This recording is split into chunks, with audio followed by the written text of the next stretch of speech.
pembahasan kita tentang akhlak Nabi yang sangat menakjubkan. Dan pada pertemuan lalu telah kita bahas bahwasanya di antara mukjizat Nabi sallallahu alaihi wasallam yang disebutkan oleh para ulama adalah akhlak Nabi, ya. Akhlak Nabi sallallahu alaihi wasallam,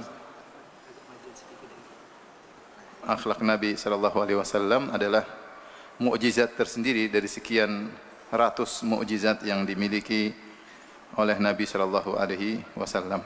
Pada pertemuan lalu telah kita bahas di antara akhlak Nabi adalah wafa, yaitu setia, tidak lupa dengan kebaikan orang yang pernah berbuat baik kepada beliau. Dan pada kesempatan kali ini kita akan sampaikan beberapa akhlak Nabi sallallahu alaihi wasallam yang semuanya menakjubkan. Di antaranya akhlak Nabi sallallahu alaihi wasallam, bagaimana lembutnya Nabi kepada istri-istri beliau, ya. Hal ini ditinjau dari Nabi adalah seorang yang sangat kuat, sangat pemberani. Kemudian posisi dia sebagai seorang Rasul, sebagai kepala negara, ya. Dia kepala negara di Madinah. Beliau adalah seorang Rasulullah, utusan Allah Subhanahu wa taala. Beliau adalah orang yang sangat kuat, beliau adalah seorang pemberani. Tetapi ketika bermuamalah dengan istrinya, semua itu beliau tanggalkan. Semua itu beliau tanggalkan. Dia bermuamalah sebagai seorang suami terhadap istrinya, ya. Tidak pernah disebutkan dalam satu riwayat pun Nabi membentak istrinya. Tetapi sebaliknya kita dapat di dalam beberapa riwayat istri-istri Nabi mengangkat suara di hadapan Nabi sallallahu alaihi wasallam. Dan semua itu Rasulullah SAW hadapi dengan tenang, tidak pernah balas membentak dan tidak pernah mengatakan saya adalah suamimu, saya adalah utusan Allah, saya adalah kepala negara, saya adalah. Tidak pernah Nabi berkata demikian. Ini adalah hal yang menakjubkan, ya. Kita aja bukan ketua RT aja sudah saya ini kan ini, saya ini, apalagi ketua RT. Apalagi ketua RW, apalagi bupati, apalagi dan seterusnya, ya. Kita aja mungkin kalau marah kita bilang saya ini ustadz, ya. Rasulullah SAW subhanallah, ya. Artinya semua itu dia tanggalkan ketika bermuamalah dengan istrinya. Di antara riwayat akan ini seperti hadis diriwayatkan oleh Nu'man bin Bashir. Beliau berkata, ista'dzana Abu Bakrin Abu Bakr radhiyallahu anhu ala Nabi sallallahu alaihi wasallam. Fasami'a sauta Aisyata aliyan. Suatu hari Abu Bakar, yaitu mertua Nabi sallallahu alaihi wasallam, Abu Bakar As-Siddiq radhiyallahu anhu, minta izin itu mau masuk di rumah Nabi sallallahu alaihi wasallam. Ketika dia mau masuk ke rumah Nabi, yaitu rumah putrinya Aisyah, tiba-tiba dia mendengar suara putrinya Aisyah tinggi. Kemudian dia minta izin masuk. Falamma dakhala tanawalaha liyaltimaha. Ketika berhasil masuk setelah dibukakan pintu, dia langsung menuju putrinya untuk gampar wajah putrinya. Ya, karena dia dengar di luar tadi putrinya angkat suara di hadapan Nabi. Sahabat mana ada yang berani angkat suara di hadapan Nabi? Enggak ada yang berani angkat suara di hadapan Nabi. Sampai sahabat begitu takut bicara dengan suara yang tinggi, sampai di antara mereka kalau bicara dengan Nabi seakan-akan bisik-bisik karena takut suara tinggi di atas Nabi sallallahu alaihi wasallam. Sampai salah seorang sahabat Thabit bin Qais, ya, bin Syammas kalau tidak salah, dia sampai tidak mau ke masjid karena suaranya besar. Dia takut kalau bicara dengan Nabi suaranya tinggi, sampai tidak ke masjid. Sampai akhirnya Rasulullah bilang sampaikan kepada dia penghuni surga, dia penghuni surga. Ini Abu Bakar As-Siddiq mau masuk rumah Nabi, dari luar kedengaran suara putrinya Aisyah angkat apa? Suara. Maka ketika berhasil masuk rumah, dia langsung menuju Aisyah, ingin nampar, untuk ingin nempeleng liyaltimaha, ingin nempeleng Aisyah. Waqala, kemudian dia membentak Aisyah dengan berkata, ala araki tarfa'ina sautaki ala Rasulillah sallallahu alaihi wasallam.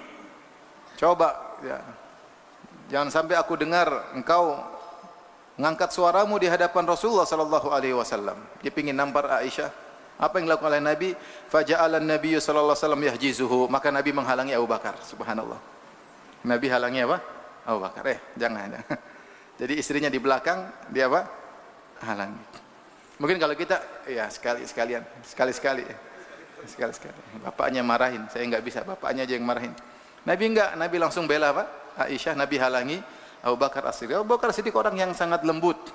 Tidak ada yang ragu dengan kelembutannya. Tapi ketika dia melihat putrinya angkat suara, dia juga dan angkat suara kepada siapa? Kepada Rasulullah sallallahu alaihi wasallam. Ini semua karena kecemburuan, bukan karena menolak syariat, bukan karena tidak, tapi karena kecemburuan. Rasulullah memandang ini hal biasa dalam kehidupan rumah tangga. Adalah hal kewajaran bagi Aisyah, mungkin tersinggung, mungkin marah, mungkin cemburu. Ya. Maka Rasulullah menghalangi, wa kharaja Abu Bakrin mughdaban. Akhirnya Abu Bakar keluar meninggalkan rumah dalam kondisi marah. Yang marah bukan Nabi tapi siapa? Abu Bakar. Faqala Nabi sallallahu alaihi wasallam hina kharaja Abu Bakrin, ketika Abu Bakar keluar langsung Nabi candain istrinya yang tadinya ngangkat suara. Kata Nabi sallallahu alaihi wasallam, "Kaifa ra'aitini anqadhtuki minar rajul?" Tuh lihat, saya selamatkan engkau dari lelaki tersebut. Kata Nabi kepada siapa? Aisyah. Tuh, kamu saya selamatkan loh, bahasa kita. Coba kalau saya enggak ada tadi, mungkin digampar. Ya, Aisyah digituin, dicandain, mungkin dari marah kemudian menjadi senang ya. Maksudnya subhanallah, Rasulullah SAW kontrol jiwanya ya. Langsung dia bisa candain siapa? Aisyah. Ini semua kenapa? Karena memberi uzur kepada istri. Famakatha Abu Bakrin ayyaman, kemudian Abu Bakar beberapa hari ya, tidak datang lagi. Kemudian datang summa sta'dzana ala Rasulillah sallallahu alaihi wasallam. Kemudian dia datang lagi ke rumah Nabi, minta izin untuk masuk. Fawajadahuma qad istalaha. Maka Abu Bakar mendapati Rasulullah dan Aisyah sudah berdamai. Faqala lahuma, maka Abu Bakar berkata kepada Nabi dan Aisyah, adkhilani fi silmikuma kama dakhaltumani fi harbikuma. Wahai Rasulullah dan Aisyah, sertakanlah aku dalam perdamaian kalian sebagaimana aku telah menyertai kalian dalam peperangan kalian sebelumnya. Abu Bakar juga bercanda. Maka Nabi berkata, qad fa'alna. Kami lakukan. Ini hadis riwayat Abu Daud dan Imam Ahmad dan disahihkan sanadnya oleh Ibnu Hajar dan juga para Al-Arnaud dan juga Al-Albani rahimahumullahu taala. Ini contoh Rasulullah sallallahu alaihi wasallam tenang meskipun istrinya angkat suara. Dia tidak membentak, dia tidak menghardik, dia tetap tenang karena dia tahu kesalahan istrinya dibangun di atas apa? Kecemburuan. Demikian juga kadang-kadang istrinya memboikot Nabi sallallahu alaihi wasallam. Dalam hadis Bukhari dan Muslim, Umar bin Khattab berkata, "Kunna ma'syara Quraisyin taglibun nisa'a." Kami orang-orang Quraisy, kami mendominasi istri-istri kami. Ini kebiasaan orang Quraisy. Falamma qadimna, tatkala kami datang kota Madinah, ya, kami bertemu dengan orang-orang Ansar. Idahum qaumun taglibuhum nisa'uhum. Ternyata kaum Ansar sebaliknya. Istri-istri mereka mendominasi mereka. Jadi dua kaum Muhajirin, mereka biasa mendominasi istri. Kaum Ansar sebaliknya, sering didominasi oleh apa? Istri. Jadi antum jangan sedih kalau didominasi istri. Antum mirip kaum Ansar. Fasahibat fatafiqa nisa'una ya'khudna min adabi nisa'il Ansar. Mulailah istri-istri kami belajar dari istri-istri kaum Ansar. Gimana cara mendominasi apa? Fasihtu ala imra'ati faraja'atni. Suatu hari aku angkat suara di hadapan istriku. Umar Muhajirin atau Ansar? Quraisy, Umar Quraisy. Dan kebiasaan Quraisy mendominasi apa? Istri. Kata Umar, suatu hari aku angkat suara di hadapan istriku, faraja'atni, tiba-tiba dia membantah. Ini bukan kebiasaan wanita Quraisy. Maka Umar kaget. Fa ankartu an turaji'ani. Maka saya pun mengingkarinya. Kok membantah? Kok membalas, menjawab, bukan bantah apa? Menjawab. Biasanya Umar kalau angkat suara istrinya diam. Ini kali ini apa? Menjawab. Faqalat walima tunkiru an uraji'aki. kenapa kau menyalahkan aku, mengingkariku, membalas ucapanmu wahai Umar? Fa wallahi inna azwajan Nabi sallallahu alaihi wasallam la yuraji'nahu. Sungguh demi Allah, istri-istri Nabi juga begitu sama Nabi sallallahu alaihi wasallam. Wa inna ihdahunna latahjuruhu al-yauma hatta al-lail. Bahkan di antara istri Nabi ada yang memboikot Nabi, tidak ngomong sama Nabi dari siang sampai malam. Subhanallah. Fa'afza'ani, maka perkataan itu membuat aku takut. Faqultu khabat man fa'ala minhunna bi'azim. Sungguh siapa istri Nabi yang melakukannya, dia telah rugi dengan kerugian yang besar. Maka akhirnya Umar pun pergi, dia ingin cek, maka dia ketemu putrinya, siapa? Hafsah. Di antara istri Nabi siapa? Hafsah bintu Umar. Maka Umar bertanya, "Atughadibu ihdakunna Rasulullah sallam al-yawma hatta al-lail?" Benarkah Hafsah, salah seorang dari kalian istri Nabi, ada yang marah sama Nabi dari siang sampai malam? Faqalat na'am, iya. Maksudnya luar biasa. Maksudnya saya ceritakan bagaimana terjadi problematika rumah tangga di rumah tangga Nabi. Ada yang memboikot Nabi, ada yang angkat suara, ya. Tapi Nabi SAW tidak pernah membentak mereka. Rasulullah SAW tidak pernah kemudian saya ini Rasul, saya ini kepala negara, saya ini banyak urusan, bikin pusing aja. Enggak ya. Dan ini menakjubkan bagi saya. Bagi kita yang punya istri, ini perkara menakjubkan. Siapa yang bisa sesabar seperti Nabi SAW? Dan dia bukannya, kalau dia mau ceraikan gampang, tinggal cari wanita lain. Kalau kita kan beda. Jadi kita kadang terpaksa mengalah, terpaksa kalah. Nabi kalau tidak mengalah, tinggal cerai, cari istri lain, mudah atau tidak? Mudah. Dan tidak ada yang menyalahkan Nabi, semua akan menyalahkan istrinya. Karena mereka tahu siapa Nabi SAW. Artinya Nabi punya kemampuan untuk mengganti istrinya, untuk mencerai istrinya, itu pun dia tidak lakukan. Kemampuan untuk membentak istrinya, marah istrinya, itu pun dia tidak lakukan. Tidak ada ketergantungan sama istrinya, itu pun dia tidak lakukan. Tidak punya hutang budi sama istrinya, itu pun dia tidak ceraikan istrinya.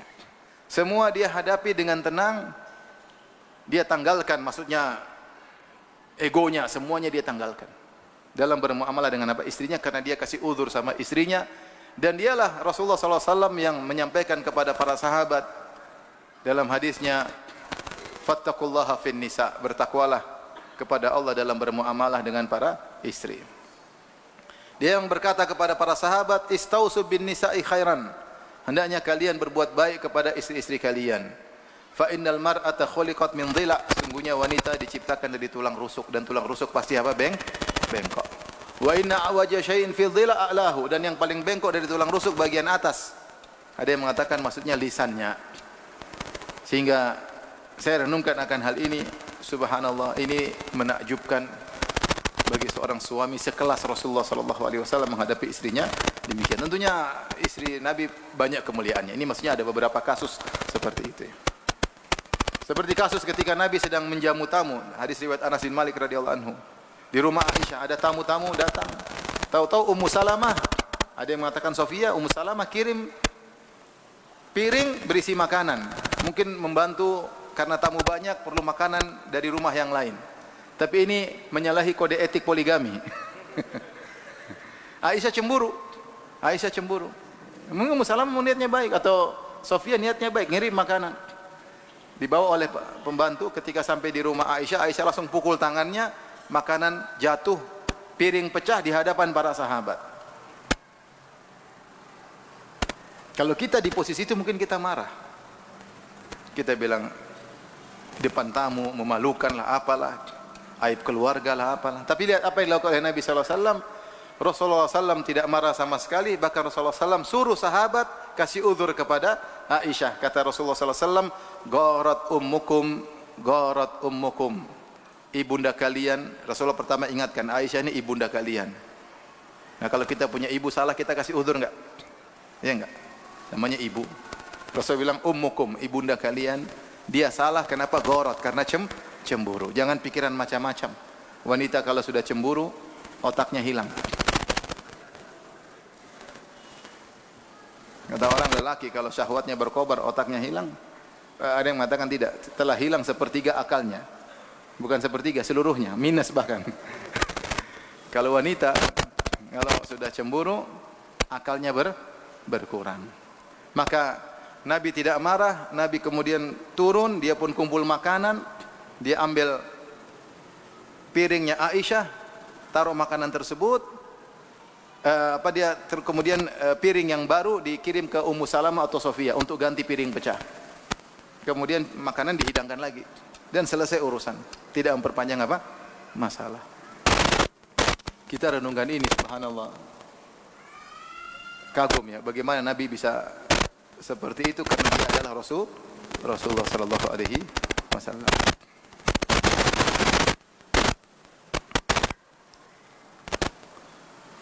Dan tidak ada alasan bagi istri Nabi untuk angkat suara di hadapan Nabi.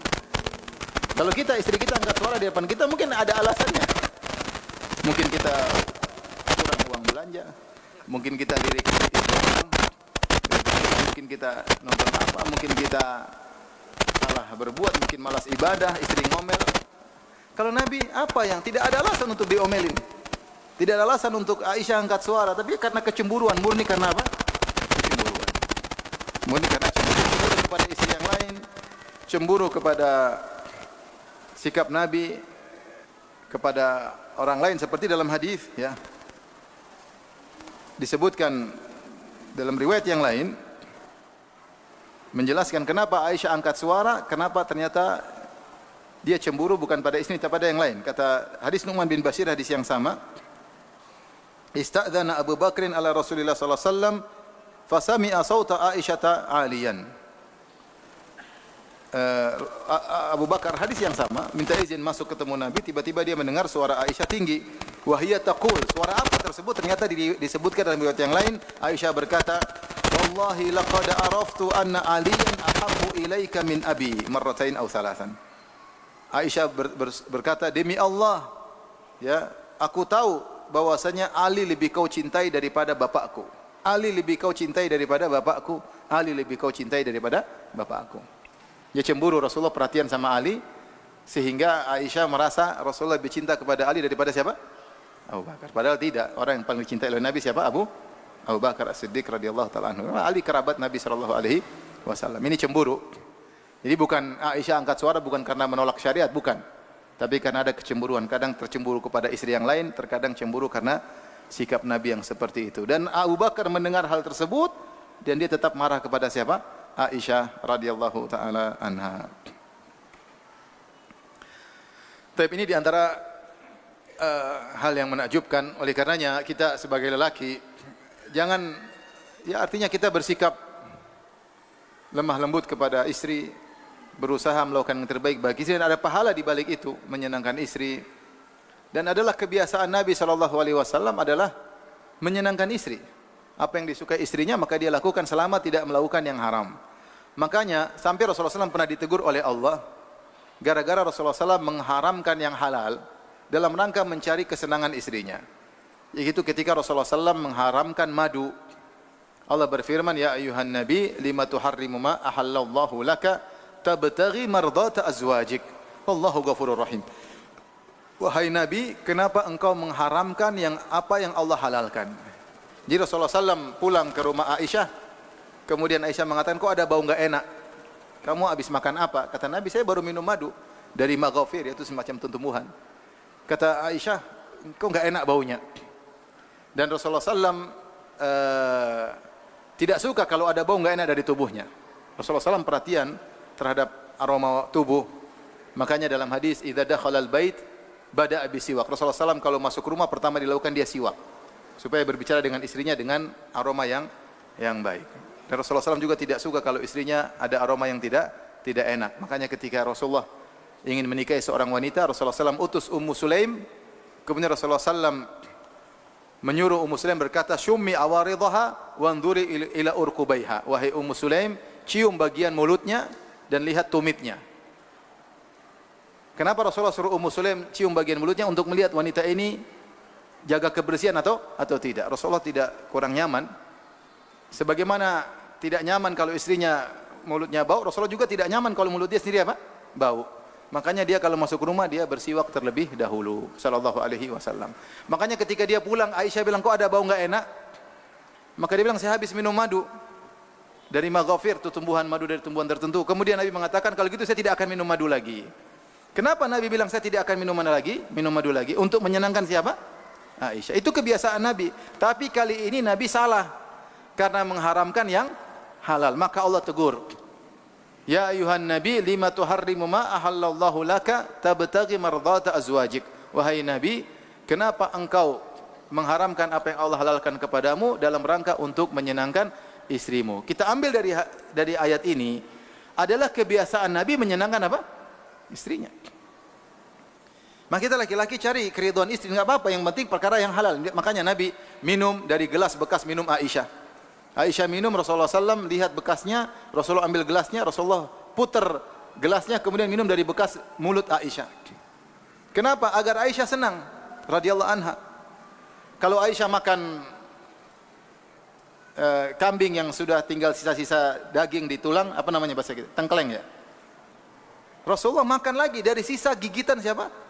Aisyah. Kenapa? Aisyah lihat supaya Rasulullah menyenangkan siapa? Aisyah. Itu kebiasaan Nabi SAW menyenangkan apa? Istrinya. Di balik menyenangkan istri dapat pahala. Karena kita dituntut untuk menumbuhkan al-mawaddah, cinta kasih, kasih sayang, selama tidak mengharamkan yang halal. Ini akhlak Nabi kepada istrinya.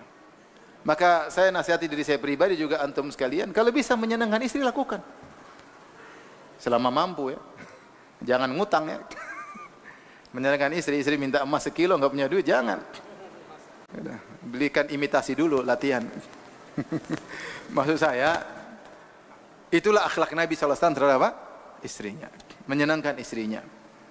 Ya. Oleh karenanya beliau sabar ketika ada di istrinya angkat suara, ada yang mogok seharian penuh dari siang sampai malam memboikot Nabi. Bayangkan Nabi diboikot.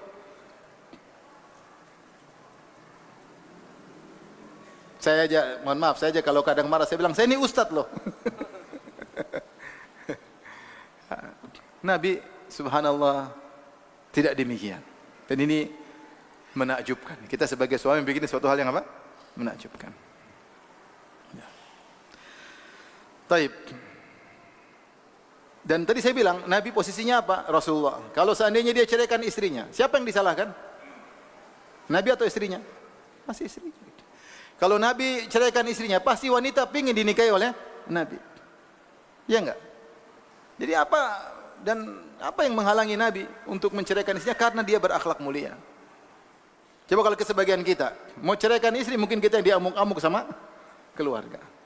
Sudah ceraikan istri, belum tentu ada yang mau lagi sama kita. Apalagi sudah di akhir zaman, di akhir umur. Ya. Menurut saya luar biasa, saya renungkan hal ini ya. Nabi, seorang Nabi, kepala negara, ya, semuanya dia miliki, tetapi dia begitu sayang kepada istrinya dan senantiasa memberi uzur kepada istrinya sallallahu alaihi wasallam. Nah, kita mencontohi Rasulullah sebisa mungkin. Seperti Nabi enggak mungkin, tapi kita berusaha mencontoh yang bisa kita mampu. Baik. Di antara keajaiban akhlak Nabi terkait istrinya, Nabi SAW tetap berusaha mesra dengan istrinya meskipun dalam kondisi beribadah. Tetap berusaha mesra bersama istrinya meskipun dalam kondisi beribadah. Datang dalam beberapa riwayat sikap Nabi tersebut. Di antaranya, Nabi SAW baca Al-Quran fi hijri Aisyah, yaitu di pangkuan Aisyah. Dia taruh kepalanya mungkin di pahanya atau di pangkuan Aisyah sambil baca Al-Quran wa ana haid. Kata Aisyah, sementara saya haid. Dia baca Quran tapi tetap mesra. Baca Quran sambil meletakkan kepalanya di pangkuan siapa? Aisyah. Antum coba begitu juga. Sambil taruh qul huwallahu ahad, Allahus samad. Murajaah 3 qul. Nabi mungkin baca berjuz-juz, tapi lihat bagaimana istrinya tentu sangat bahagia. Ya, bagaimana istrinya tidak senang lihat suaminya seperti itu. Nabi tidak melalaikan hak Allah Subhanahu wa taala untuk baca Quran. Kalau bisa sambil menunaikan hak istri dia lakukan. Ya. Sekali gayung 2-3 pulau terlampaui. Tetap mesra sama istrinya. Kata Aisyah radhiyallahu taala anha, "Kana an-nabiy sallallahu alaihi wasallam yuqabbiluni wa yubashiruni wa huwa sha'im wa kana amlakakum li irbi." Atau li irbi. Adalah Nabi sallallahu alaihi wasallam menciumku. Mencium yaitu mulut dengan mulut. Lebih daripada itu, yubashiruni, mencumbuiku padahal dia sedang berpuasa. Wa kana amlakakum li irbi, dan dia orang yang paling bisa menahan hawa nafsunya. Nabi sedang berpuasa, tidak menghalangi dia untuk menyenangkan hati istrinya. Istri senang kalau dicium, dicumbui. Ya. Maka Nabi tetap mencium istrinya, bahkan mencumbui istrinya.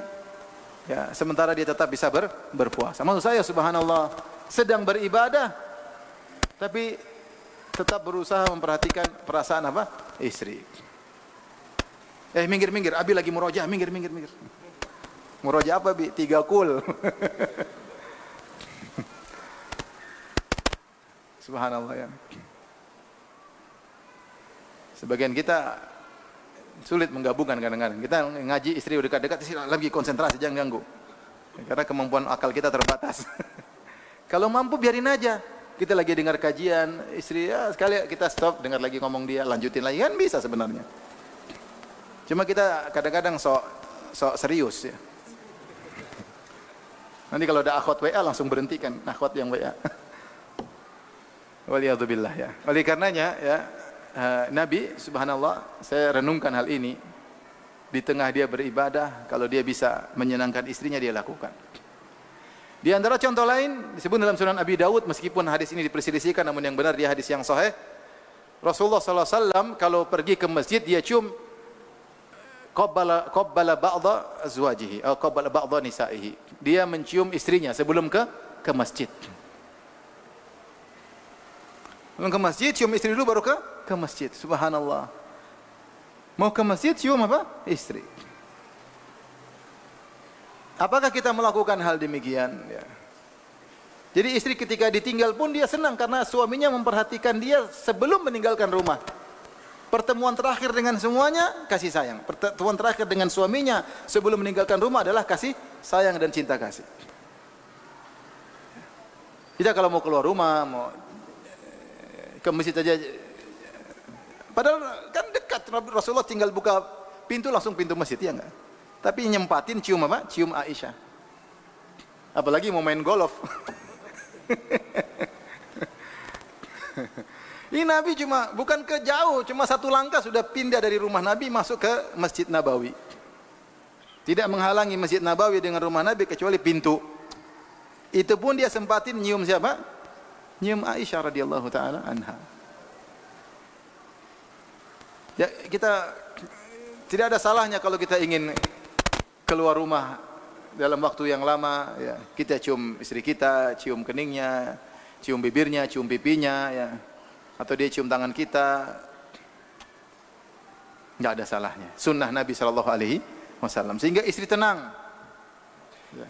Ini mau pergi, ninggalin dia, dia cium istrinya terlebih dahulu. Apalagi mau pergi ke istri yang lain, wah itu lebih. Ya berusaha meninggalkan dengan penuh kasih sayang sebelum pergi ke yang lain. Tapi antum kan nggak ada yang lain, ya sudah. Ya ke masjid, mau kerja. Jadi istri itu ketika suami pergi, perpisahan terakhir adalah kasih sayang. Sehingga dia ditinggalkan dalam. Tapi kalau kita pergi banting pintu, kemudian tidak salam, kemudian kasihan wanita tuh. Perasaan tidak seperti kita, perasaannya sangat apa? Sangat peka, di luar daripada nalar kita. Nabi mengatakan al-qawarir, seperti kaca-kaca yang mudah pecah. Itu wanita. Sampai Nabi memperhatikan perasaan mereka seperti itu. Sampai Nabi ketika minum dari gelas Aisyah, dia minum dari bekas bibirnya Aisyah. Kita kalau laki-laki apa urusan? Mau minum dari kanan kiri nggak ada urusan, ya nggak? Kita laki-laki nggak ada urusan. Tapi wanita itu penting. Aisyah memperhatikan Nabi ternyata kalau makan dicari bekas gigitan Aisyah, dia gigit lagi di situ. Bagi kita laki-laki itu nggak ada urusan, bagi perempuan itu penting. Bagi kita apa sih mau cium nggak cium, tapi bagi wanita penting. Sebelum pergi keluar rumah cium apa? Istri. Siap bapak-bapak? Siap makan bekas makan istri? Jadi kalau istri gigit apel, jangan dulu habisin. Abi yang habisin sih. Kamu udah sikat gigi belum?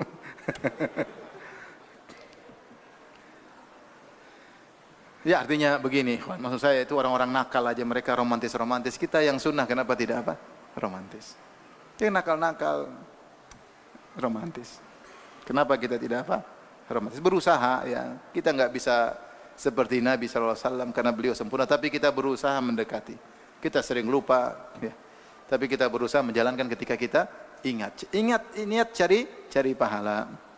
Kemudian di antara Nabi ketika sedang beribadah tidak lupa untuk menyenangkan istrinya. Ketika Rasulullah SAW sedang iktikaf di Masjid Nabawi, tiba-tiba datang Sofiyah di malam hari. Maka Rasulullah SAW ngobrol sama Sofiyah. Padahal sedang iktikaf. Kita iktikaf, kita nggak mau diganggu. Ya. Pingin fokus ibadah, pingin fokus baca Quran. Kalau perlu HP kita matiin. Ya. Tapi enggak, ini Sofiyah datang, Rasulullah ngobrol sama Sofiyah. Dia waktunya yang untuk beribadah, dia sisihkan untuk apa? Ngobrol sama istrinya. Karena ngobrol dengan istri juga adalah ibadah kepada Allah Subhanahu wa taala. Kemudian setelah itu dia antar Sofiyah pulang ke rumahnya sampai keluar masjid. Padahal para ulama mengatakan siapa yang keluar masjid tanpa uzur iktikafnya batal. Tetapi ngantar istri ke rumah tidak membatalkan iktikaf karena itu darurat. Rasulullah keluar dari masjid, ngantar Sofiyah ke rumahnya, balik lagi iktikaf lanjut. Subhanallah. Dalam ibadah masih sempat-sempatin siapa? Memberikan kemesraan kepada istri. Ya. Oleh karenanya kita masih banyak melakukan kekurangan. Ya. Jangan lupa cari ibadah dengan bermuamalah kepada istri. Itu juga muamalah harian. Kalau kita bisa bermuamalah dengan baik pada istri, tiap hari kita dapat pahala. Renungkan, sisihkan waktu, renungkan apa yang bisa menyenangkan istri saya. Renungkan apa yang bisa saya lakukan hari ini menyenangkan istri saya. Jangan pikiran keluar terus urusan luar. Saya ingin menyenangkan istri hari ini, apa yang bisa saya lakukan? Karena di balik itu ada pahala. Sikap Nabi adalah suka menyenangkan apa? Istrinya, selama tidak melakukan keharaman. Taib. Kita lanjutkan. Di antara akhlak Nabi sallallahu alaihi wasallam yang sangat menakjubkan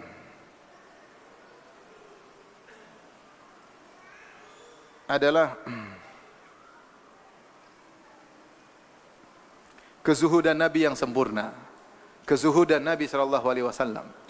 Dan disebutkan sebagian ulama, zuhudnya Nabi yang menakjubkan bukan sekali-sekali, tapi Rasulullah komitmen dengan zuhud tersebut. Tidak pernah sesekali dia berhidup foya-foya, tidak pernah, sekalipun tidak pernah. Dia komitmen dengan zuhudnya sampai dia meninggal dunia. Seandainya dia bukan seorang Nabi, bisa saja dia sesekali ingin senang-senang, ingin mewah-mewah. Tapi ternyata Rasulullah SAW tidak pernah. Dan ini bukti dia seorang utusan Allah. Karena kalau dia pembohong dan dia waliyadzubillah dan hasya wa kalla, tidak mungkin dia pembohong. Tapi seandainya Muhammad adalah seorang pembohong, Muhammad adalah pencari duniawi, pasti akan diriwayatkan sekali saja beliau berfoya-foya dengan harta yang dia dapatkan. Dan Rasulullah SAW berulang-ulang dapat harta banyak, dalam setiap peperangan menang dapat harta banyak. Tapi sedikit pun dia tidak pernah tidak zuhud. Sedikit pun, sekalipun tidak pernah. Ini bukti dari seorang apa? Seorang Nabi. Sampai lihat rumah-rumah istri beliau. Rumah sangat sederhana. Sampai ketika terjadi pemugaran rumah Nabi SAW, ada sebagian tabi'in, kalau nggak salah Ibnu Musayyib menangis. Dia mengatakan seandainya rumah Nabi dibiarkan begitu saja, agar generasi-generasi berikutnya bisa tahu inilah rumah manusia terbaik seperti ini, sangat sederhana. Cuma terbuat dari pelepah korma, dari batang korma, mungkin cuma lebar 3x4. Sederhana. Inilah manusia terbaik yang pintu surga tidak akan terbuka kecuali dia yang mengetuknya. Tapi ternyata kehidupannya sangat sederhana. Lihat rumah Nabi sangat sempit. Sampai Nabi SAW kalau ingin sholat, Aisyah tidak punya space sehingga tidur di depan Nabi SAW. Kalau Nabi ingin sujud, maka Nabi sentuh kaki Aisyah agar Aisyah radhiyallahu anha melipat kakinya supaya ada space untuk sujud. Kalau Nabi sudah sujud, Aisyah julurkan lagi kedua kakinya. Luar biasa. Kita rumah lebar-lebar tapi tidak sholat malam.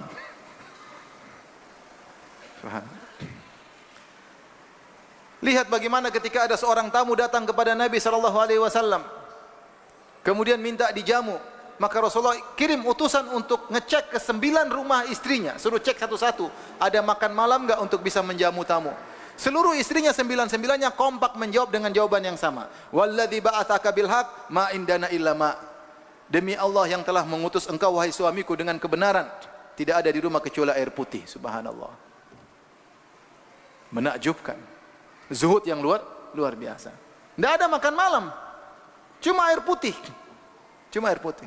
Lihat Aisyah cerita, ada seorang wanita dengan bibnataiha, dengan dua putrinya mengetuk pintu, minta makan kepada Aisyah. Falam tajid indi ghaira tamrah. Dia minta makan, kata Aisyah, dia tidak mendapatkan dari rumahku kecuali sebutir korma. Aisyah cari, makanan enggak ada. Rumah enggak ada makanan kecuali satu butir korma. Dan Aisyah ithar, dia mendahulukan orang tersebut. Dia tidak makan untuk dirinya, dia kasih ibu tersebut. Bayangkan di rumah enggak ada apa kecuali satu butir korma. Coba kita lihat rumah kita sekarang, kulkas buka, ada isinya enggak? Ada. ATM ada isinya. Indomie ada. Lengkap. Masih ada makanan, beras masih ada. Ini satu butir korma saja di rumah. Luar biasa. Ya.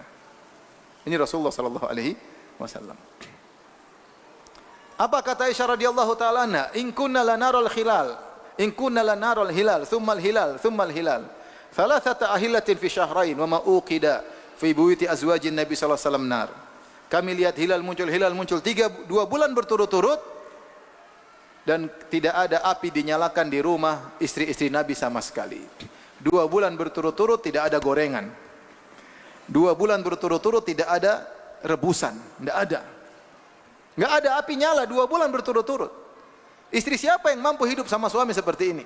Sekarang kan bisa Gojek terus. Iya, ini ceritanya enggak ada Gojek. Enggak ada yang dimakan. Terus makan apa? Cuma air putih. Wa ma ta'amukum ya ummah, apa yang kalian makan? Al-aswadan, korma dan air putih. Terkadang ada tetangga atau kaum Ansar yang meminjamkan ontanya atau kambingnya untuk diperah susunya. Enggak ada gorengan, enggak ada rebusan, 2 bulan berturut-turut. Ini Nabi SAW. Zuhudnya komitmen, konsisten zuhud. Ketika dapat kekayaan dia langsung sedekahkan. Dia langsung sedekahkan. Rasulullah SAW.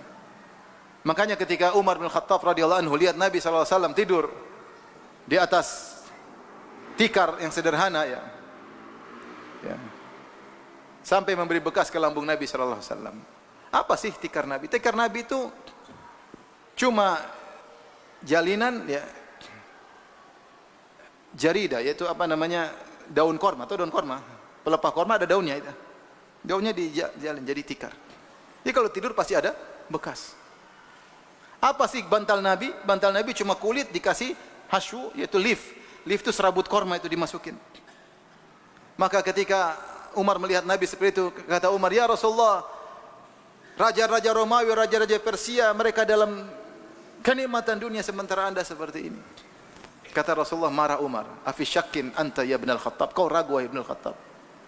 Haula'i ujjilat lahumud dunya. Ya, mereka itu orang-orang didahulukan dunia diberikan kepada mereka, dan bagi kita di mana, di akhirat. Dalam hadis yang lain ketika Ibnu Mas'ud melihat Nabi tidur di atas tempat yang sangat sederhana, Ibnu Mas'ud berkata, "Ala naj'al laka wita'an?" Ya Rasulullah, bolehkah kita bikin tempat tidur yang bagus buat engkau? Kata Nabi, "Mali walid dunya innama mathali wa mathalud dunya karaqibin istadhalla tahta syajaratin thumma raha fatarakaha." Apa urusanku dengan dunia? Apa urusanku dengan dunia? Sungguhnya perumpamanku dengan perumpamaan dunia seperti orang yang mengendai kendaraan, bersafar, mampir di sebuah pohon, kemudian dia pergi meninggalkan. Cuma istirahat sebentar, kemudian pergi meninggalkan. Rasulullah mengibaratkan dunia seperti pohon yang disinggahi sebentar. Buat apa bermewah-mewah? Bahkan ketika putrinya Fatimah minta pembantu, ada budak datang, Rasulullah tidak kasih budak kepada Fatimah. Rasulullah ajarkan, padahal Fatimah sampai menggiling gandum sampai tangannya tidak halus lagi, sampai capek, sampai letih, ya. Sampai kerja sendiri membantu suaminya. Rasulullah tidak manjain putrinya kasih pembantu. Rasulullah bilang, kau berzikir aja sebelum tidur. Subhanallah 33 kali, Alhamdulillah 33 kali, Allahu Akbar 33 kali atau 34 kali. Rasulullah mengajarkan zuhud pada dirinya dan pada keluarganya. Itu Rasulullah SAW. Zuhudnya konsisten. Makanya ini diantara kekurangan para dai sekarang. Alhamdulillah sebagian dai mengajarkan zuhud, sebagian dai memamerkan kekayaan. Dan itu bukan metode Nabi sallallahu alaihi wasallam. Naik mobil mewah lah, naik inilah, hura-hura lah, jalan-jalan lah. Kalau kamu lakukan tidak perlu engkau share. Karena itu bukan metode dakwah Nabi sallallahu alaihi wasallam. Nah, akhirnya banyak orang-orang yang melegalkan hal tersebut, malah semangat untuk beli barang-barang mewah karena dicontohkan oleh sebagian dai. Maksud saya, di antara keajaiban akhlak Nabi, bagaimana dia bisa komitmen dalam zuhud. Sampai satu hari dalam riwayat disebutkan oleh Ibnu Hajar dalam Fathul Bari, ada seorang wanita kasihan lihat Nabi, maka dia bawakan kasur ya, atau tempat tidur baru atau bantal baru, dia kasih ke Nabi SAW. Nabi pulang, Nabi tanya, dari siapa ini? Kata Aisyah, dari ada yang kasih. Kata Nabi, kembalikan. Kata Nabi apa? Kembalikan. Maksud saya, ikhwan dan akhwat yang rahmatillah subhanahu wa ta'ala, ini diantara akhlak menakjubkan dari Nabi SAW. Beliau bisa zuhud terhadap dunia. Zuhud terhadap dunia maksudnya apa? Menganggap dunia itu sedikit, ya, itu namanya zuhud kepada dunia. Raqbah fil akhirah, semangat kepada akhirat, zuhud kepada dunia. Bukan sebaliknya, zuhud kepada akhirat, semangat terhadap dunia. Dan ini adalah keajaiban akhlak Nabi sallallahu alaihi wasallam. Dan komitmen tidak sekalipun beliau bersenang-senang dengan harta yang beliau miliki. Tidak sama sekali. Taib. Di antara akhlak Nabi yang menakjubkan adalah bagaimana adilnya Nabi sallallahu alaihi wasallam. Nabi adalah orang yang sangat adil. Bahkan dia perlakukan keadilan kepada dirinya sendiri. Di antara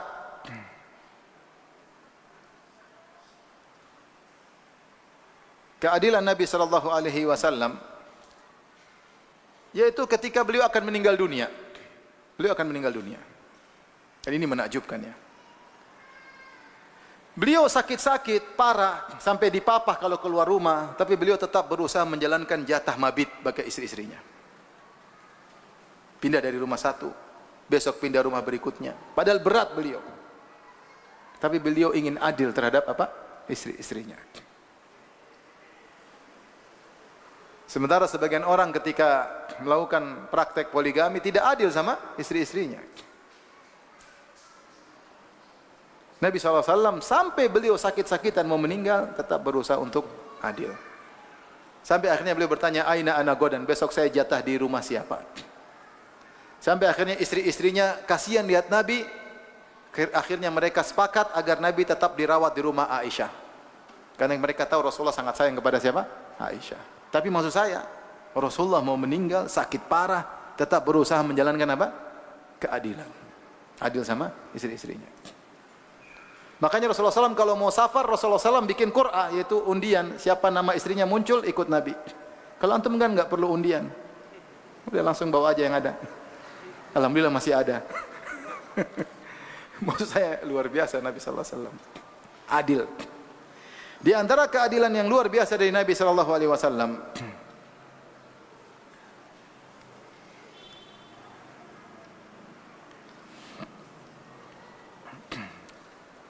ketika perang Badar, Rasulullah SAW mengatur saf, di saf berdiri, Rasulullah baris.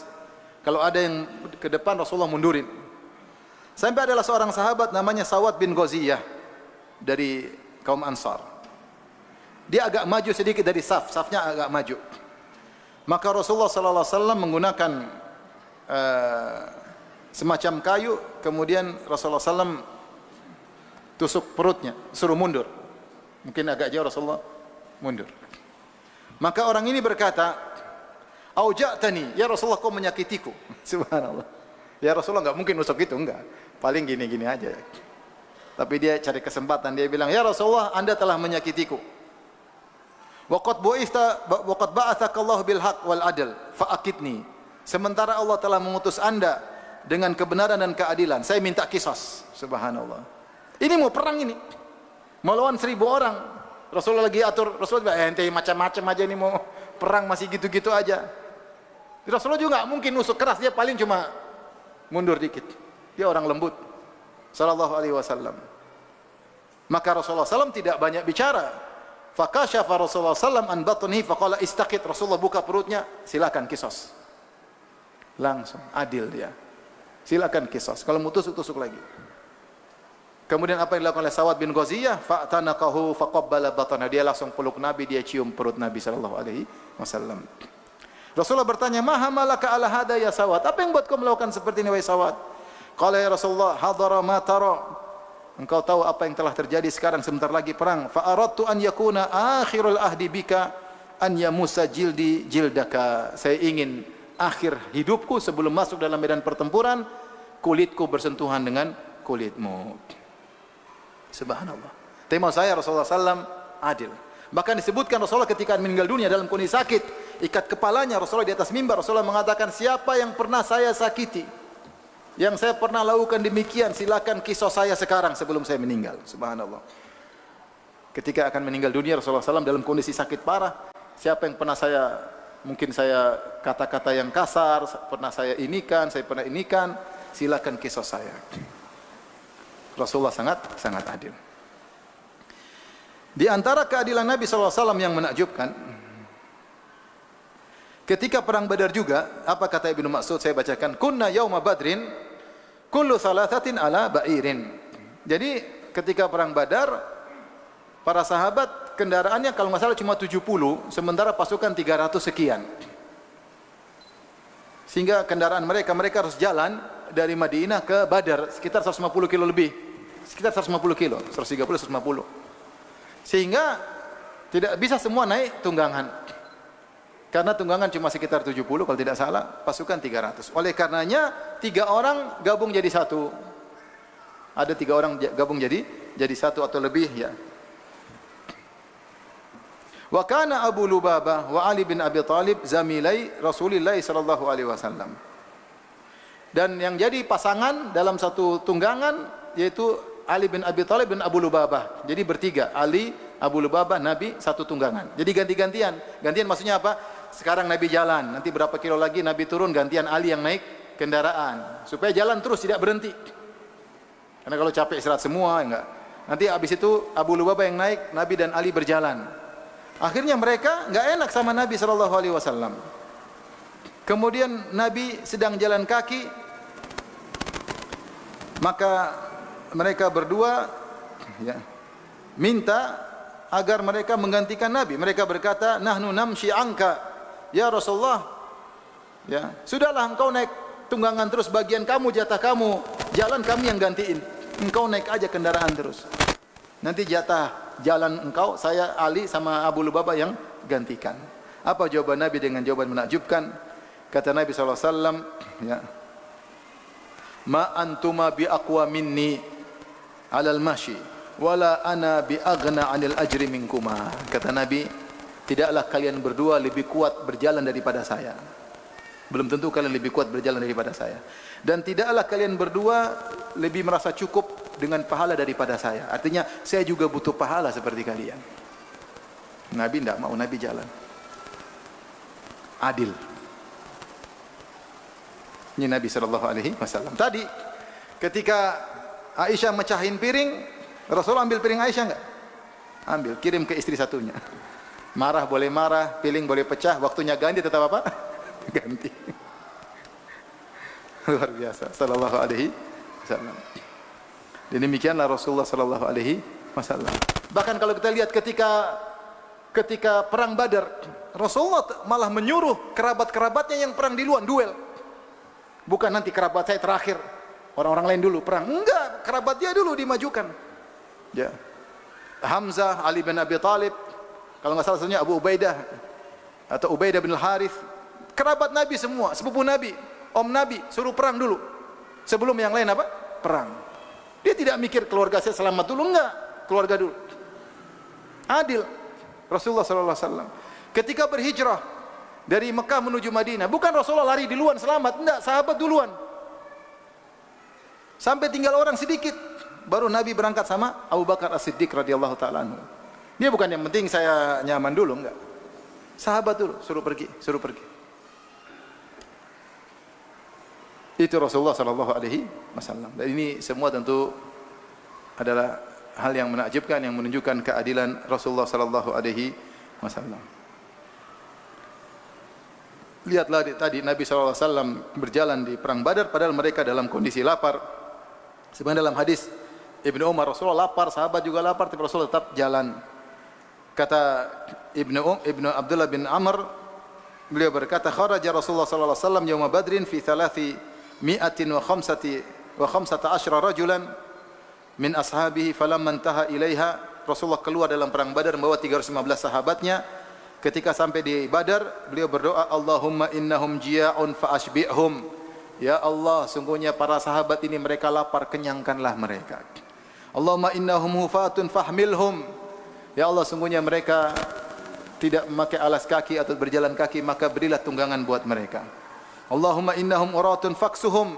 Ya Allah, mereka tidak memiliki baju, berikanlah baju buat apa? Mereka. Miskin para sahabat ketika perang. Lapar, tapi Rasulullah tetap adil, tetap bergantian jalan kaki dengan sahabat yang lain. Taib.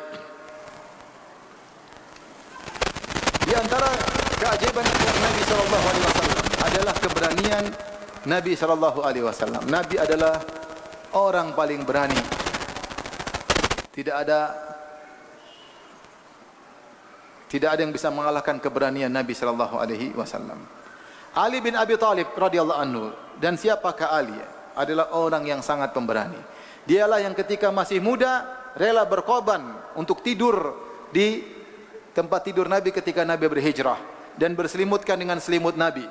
Dan bisa saja sewaktu-waktu kaum musyrikin akan menusuk tempat tidur Nabi tersebut dengan disangka itu adalah Nabi, ternyata Ali bin Abi Thalib. Fida, pengorbanan. Masih muda sudah rela untuk berkorban. Maka dia menyamar jadi Nabi, selimut dengan selimut Nabi. Ternyata Nabi sudah pergi. Ya. Dialah yang pernah berkata, ya, Ana alladhi sammatni ummi Haidara kalaythi ghabatin karihal manzara. Aku adalah orang yang ibuku menamakan aku dengan singa. Seperti singa-singa hutan yang menakutkan penampakannya. Ketika dia nakut-nakutin dalam perang, dia ngomong begitu supaya musuhnya ketakutan. Ali bin Abi Thalib. Dialah ketika ada Amr bin Wud, tokoh orang kaum musyrikin yang sangat hebat. Ya, ketika ada yang mau maju, kata Nabi, jangan. Dia Amr bin Wud, jangan. Sampai Nabi mengatakan, ya Ali, lawan dia. Jagoan luar biasa. Tapi sejago-jagonya Ali, apa kata Ali bin Abi Thalib radhiyallahu anhu? Kunna idza hamiyal ba'su wa marratil hadaku ittaqaina bi Rasulillah sallallahu alaihi wasallam. Kalau perang sudah idza hamarral ba'su, kalau perang sudah menyala, ya, sudah berkobar api peperangan, kami berlindung di belakang Nabi sallallahu alaihi wasallam. Fama yakunu ahadun aqrab ilal adui minhu. Tidak seorang pun yang lebih dekat dengan musuh daripada Nabi. Nabi yang paling depan. Nabi tentu kadang depan, kadang belakang, kadang mengawasi. Tapi kalau perang sudah menyala, Nabi paling depan. Sallallahu alaihi wasallam. Kenapa paling berani? Anas bin Malik radhiyallahu anhu pernah berkata, ini yang mensifati bukan kita, yang mensifati orang jagoan. Siapa? Ali bin Abi Thalib. Sangat jago. Ketika orang jago mensifati orang jago, berarti benar-benar jago. Kata Ali, kami kalau sudah parah, kami berlindung di balik Nabi. Nabi di depan sudah, di belakang Nabi aja. Luar biasa. Tidak ada yang lebih depan daripada Nabi. Kata Anas bin Malik radhiyallahu anhu, kana Nabi sallallahu alaihi wasallam ahsanan nasi wasja'an nas. Rasulullah SAW adalah orang yang paling baik dan orang yang paling berani. Wa laqad fazi ahlul madinati lailatan fa kharaju nahwa saut. Suatu hari di malam hari ada suara terdengar, orang-orang terbangun ketakutan. Maka mereka segera keluar menuju arah suara. Mereka menuju arah suara, ternyata Nabi sudah di sana. Fastaqbalahum Nabi sallallahu alaihi wasallam. Wa qad istabra al-khabar wa huwa ala farasin li Abi Talha ta'uri wa fi unuqihi sayf wa huwa yaqul lam tura'u. Mereka ke sana, ternyata Nabi sudah di depan Nabi naik kudanya Abu Talha, padahal kuda tersebut tanpa pelana, dan Rasulullah SAW sudah bawa pedang. Rasulullah cek di luar. Ketika sahabat datang, Rasulullah enggak usah takut, enggak ada apa-apa. Subhanallah. Bukan paling terakhir, paling pertama ngecek suara itu bahaya atau tidak. Makanya Anas mengatakan wa kana asja'an nas, orang yang paling apa? Pemberani.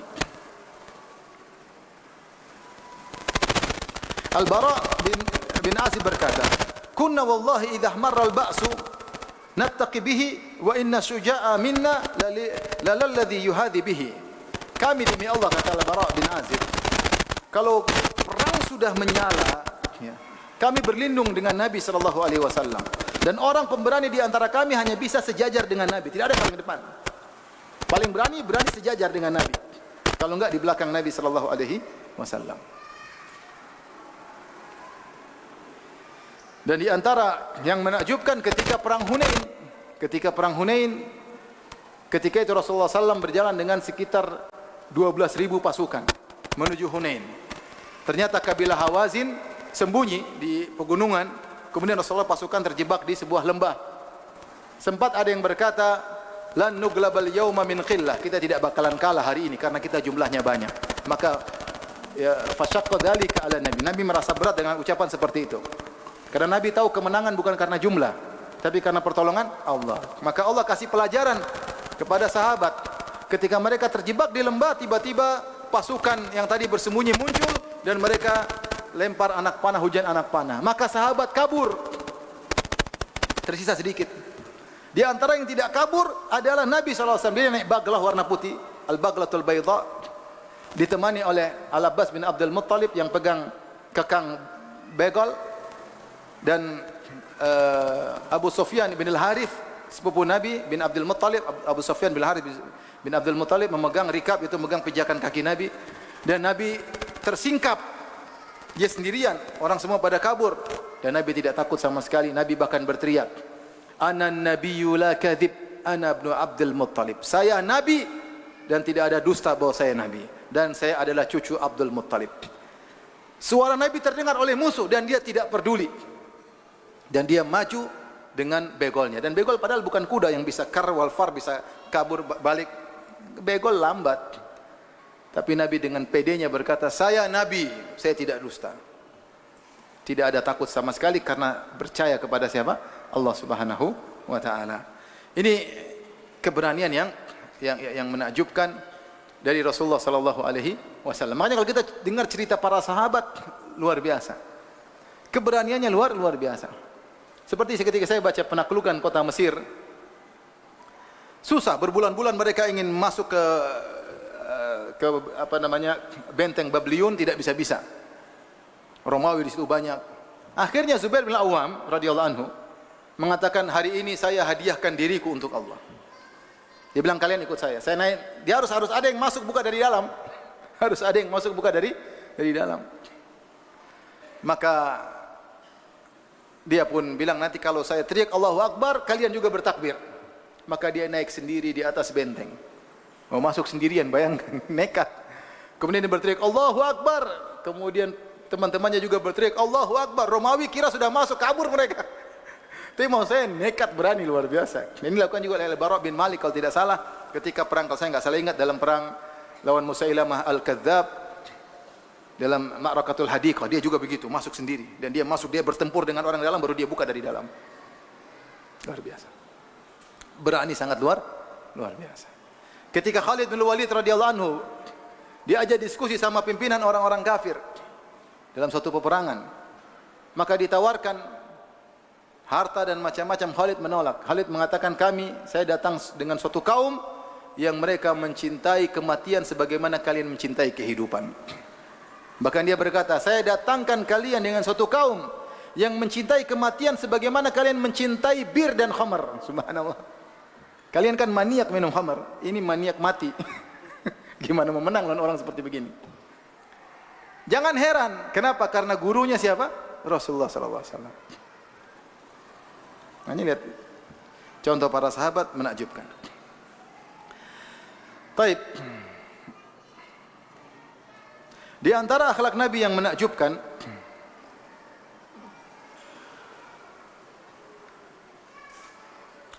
adalah dermawannya Nabi sallallahu alaihi wasallam. Nabi pernah berkata dalam hadisnya, "Law kana li mithlu Uhudin dhahaban, ma yasurruni alla yamurra alaihi thalathun." Kalau saya punya emas sebesar gunung Uhud, saya tidak ingin lewat 3 hari kecuali semuanya sudah saya infakkan, tidak yang tersisa. Illa syai'un arsuduhu lid-din, kecuali saya sisakan sedikit untuk bayar utang. Tapi tidak lewat 3 hari kecuali sudah habis. Nabi infak. Tidak ingin ada harta yang tersisa. Ketika disebutkan dia akan meninggal dunia, kemudian dia tanya kepada Aisyah, dia baru ingat ada beberapa kepingan emas. Dia bilang, "Wahai Aisyah, bagaimana dengan kepingan-kepingan tersebut?" "Ada ya Rasulullah."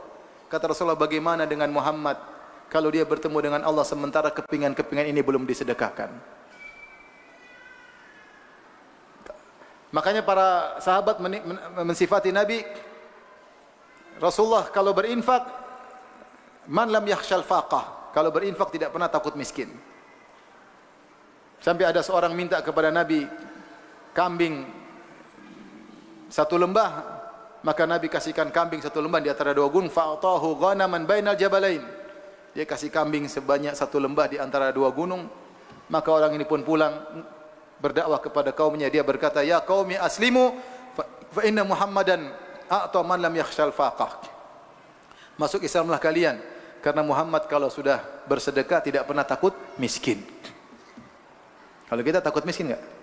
Takut ya. Nabi tidak pernah takut miskin. Seakan-akan dia berkata, kalau kalian mau dapat kambing masuk Islam. Nanti dikasih kambing banyak oleh Nabi sallallahu alaihi wasallam. Apa kata Safwan bin Umayyah bin Khalaf yang sangat dendam kepada Nabi? Ketika perang Hunain, Rasulullah SAW kasih dia onta, 100 ekor onta, 100 ekor onta, 300 ekor onta Rasulullah kasih. Kata dia, "Faqad a'tani Rasulullah SAW a'tani, wa innahu abghadur rajuli ilayya." Sungguh Muhammad telah memberikan aku pemberian, dan dia adalah orang yang paling aku benci di atas muka bumi ini. Gimana Safwan tidak benci? Bapaknya Umayyah bin Khalaf yang menyiksa Bilal terbunuh setelah perang Badar. Saudaranya Ali bin Umayyah bin Khalaf juga terbunuh, dan dia selalu jadi pemimpin dalam perang Uhud, dalam perang Khandaq, pingin bunuh Muhammad, namun tidak pernah berhasil. Sampai ketika Fatu Makkah, Rasulullah sudah menaklukkan Makkah, dia kabur. Yang dia bilang, kalau semua orang masuk Islam, saya tidak. Saking bencinya kepada Muhammad. Sampai Rasulullah bilang, kau datang aja, tinggal di Mekah, tidak usah masuk Islam, tidak apa-apa, masuk aja sini. Akhirnya dia masuk sama Nabi, tidak mau masuk Islam. Kemudian dia ikut Nabi dalam beberapa perangan, di antaranya perang Hunain. Kemudian dia lihat Nabi dapat banyak sekali ghanimah. Rasulullah kasih dia 100 ekor onta. Subhanallah. Mulailah hatinya berubah. Kasih lagi 100 ekor onta. Mulai hatinya berubah. Kasih lagi 100 ekor, 300 ekor onta. Maka dia berkata, "Waqad a'tani ma a'tani, wa innahu la abghadur rajuli ilayya." Sungguh dia telah memberikan kepadaku pemberian tersebut, dan dia adalah orang yang paling aku benci di atas muka bumi ini. Fama bariha an yu'tiyani hatta wa innahu la ahabbur rajuli ilayya. Dan Nabi terus memberikan kepadaku sampai dia menjadi orang yang paling aku cintai di atas muka bumi ini. Berubah. Rasulullah kasih tidak pernah ragu-ragu. Makanya kalau ada orang benci sama antum, kasih mobil 1. Kedua, ketiga, insyaallah antum lebih dicintai daripada kedua orang tuanya. Luar biasa ya. Nabi, sampai ketika Rasulullah SAW habis perang Hunain, orang Arab Badui dekati Nabi, minta, Nabi bilang kasih, sampai didesak-desak, sampai ridanya terikat, tercantol di sebuah pohon. Kata Nabi, "Atuni alayya ridai." Kembali ambil. Dia tergorong terus, enggak bisa. "Atakhshawna alayya bakhilan?" Apa kalian khawatir aku seorang bakhil? Kata Nabi, enggak. "Lau kana adadu hadhihi al-idad na'aman." Kalau saya punya onta sebanyak pohon-pohon di sini, laqasamtuhu alaik. Saya akan bagi semuanya, tidak ada yang tersisa. "Tsumma la tajiduni bakhilan wala jabanan." Kalian kemudian mendapatiku, aku akan bagi, dan kalian tidak akan mendapatiku bakhil, penakut, tidak sama sekali. Wala kadzaban, saya tidak akan berdosa. Saya akan kasih semuanya. Rasulullah SAW kasih. Ketika Fatimah minta sesuatu, minta pembantu dari Nabi. Nabi bilang apa? Bagaimana saya kasih Fatimah pembantu sementara ashabu suffah kelaparan? Mending saya kasih mereka. Itu Rasulullah sallallahu alaihi wasallam. Sangat-sangat dermawan. Apalagi bulan Ramadan. Sampai kemudian Ibnu Abbas berkata, "Wala Rasulullah sallallahu alaihi wasallam ajwadu bil khair minar rihil mursalah." Sungguh Rasulullah sallam lebih dermawan daripada angin yang berhembus. Angin berhembus itu cepat dan tersebar. Ibnu Abbas menggambarkan Nabi kalau dermawan seperti angin, bahkan lebih cepat dari angin. Angin kan cepat berhembus dan tersebar. Nabi demikian. Ada kasih luar biasa. Makanya kalau kita dapat kisah muridnya yang luar biasa seperti Abu Bakar, jangan heran. Karena gurunya siapa? Nabi SAW. Yang saya selalu kagum dari Abu Bakar As-Siddiq. Abu Bakar As-Siddiq itu dia infakkan seluruh hartanya. Dan yang sampai kepada kita dia infakkan hartanya seluruhnya 100% 2 kali. Tentu lebih daripada itu. Namun riwayat yang sampai kepada kita 2 kali. Ketika hijrah dan ketika perang Tabuk. 100% dia kasih hartanya. Bukan itu yang menakjubkan saya. Yang lebih menakjubkan bukan cuma 100%-nya. Yang lebih menakjubkan didukung oleh keluarganya, itu yang menakjubkan. Sampai ketika Abu Bakar menginfak seluruh hartanya, datang bapaknya Abu Quhafah protes kepada Asma, "Wahai Asma, bapak kalian pergi tidak meninggalkan harta." Maka Asma bilang, "Ada, bapak kami meninggalkan sesuatu." Maka dia ambil batu, dia lilit dengan kain, dia taruh di tempat harta. Dia bilang, kakeknya itu buta, bapaknya Abu Bakar, Abu Quhafah buta. Maka dia bilang, "Kek, coba ini pegang, Kek." Dikira emas, ternyata apa? Batu. Maksud saya Abu Bakar ketika berinfak, istrinya tidak ngomel, anaknya tidak ngomel. Kita pun kalau berinfak 100% dan itu juga mustahil. Mungkin istri kita juga bilang, "Jangan begitu, Bi, anak-anak masih kecil. Rumah belum bangun, kontrak." Tapi Abu Bakar gimana dia bisa mendidik istri dan anak-anaknya. Makanya setelah Abu Bakar meninggal, di antara orang yang sangat dermawan Aisyah dan Asma. Dua-duanya putri Abu Bakar. Aisyah kalau ada harta dia kumpulkan, dia bagi. Asma tidak pernah meninggalkan harta sampai besok. Dia punya sekarang dia kasih, dia punya sekarang dia kasih. Kenapa? Belajar dari orang tua mereka. Abu Bakar As-Siddiq radhiyallahu taala anhu. Jadi ini di antara akhlak yang menakjubkan dari Nabi sallallahu alaihi wasallam. Masih ada lagi? Di antara akhlak menakjubkan Nabi sallallahu alaihi wasallam adalah amanah. Amanah Nabi sudah dikenal sejak zaman dahulu. Sampai sebelum diangkat menjadi Nabi diberi gelar Al-Amin, As-Sadiqul Amin, orang yang jujur dan sangat amanah. Di antara amanahnya Nabi SAW, ketika Nabi berhijrah, Nabi itu dipercaya oleh orang-orang musyrikin Quraisy, sehingga mereka menitipkan barang-barang berharga di Nabi SAW. Ketika Nabi berhijrah, Nabi bisa saja bawa lari barang-barang tersebut. Ternyata Nabi tidak mau. Bahkan Nabi, padahal dia mau dibunuh. Dan ini orang-orang ingin bunuh dia, sebagiannya titip harta sama dia. Kita kira-kira kalau ada orang bunuh kita, kita bawa lari hartanya. Dia nitip emas 1 kilo, kemudian ingin bunuh kita, ya bawa lari aja hartanya. Tapi Nabi tidak. Bahkan Nabi menugaskan Ali bin Abi Thalib. Nabi suruh tinggal 3 hari, tugasnya apa? Untuk mengembalikan semua wada'i, kembalikan semuanya. Tidak ada sedikit pun diambil oleh Nabi, karena amanah. Amanah. Kalau Nabi mau ambil, Nabi mau ambil. Sedikit diambil, diambil. Sama sekali tidak ada. Rasulullah bahkan tugaskan Ali bin Abi Thalib 3 hari untuk kembalikan harta yang dititipkan kepada Nabi sallallahu alaihi wasallam. Taib ini saja mungkin yang bisa saya sampaikan. Tentunya masih banyak akhlak Nabi yang menakjubkan, tapi di antara hal yang menakjubkan yang saya sampaikan sungguh benar kata Allah Subhanahu wa taala, "Laqad kana lakum fi Rasulillahi uswatun hasanah." Sungguh pada diri Nabi ada contoh teladan yang baik. Dan Allah tidak mengatakan pada perkataan Nabi atau pada sikap Nabi atau pada perbuatan Nabi, Allah pada diri Nabi. Seluruh terkait dengan Nabi, mau pembicaraannya, mau akhlaknya, mau apapun dari Nabi adalah teladan yang terbaik, ya. Wa innaka la ala khuluqin azim. Sungguhnya engkau Rasulullah di atas perangai yang agung. Wallahu taala alam bisawab. Kalau ada yang bertanya saya persilakan.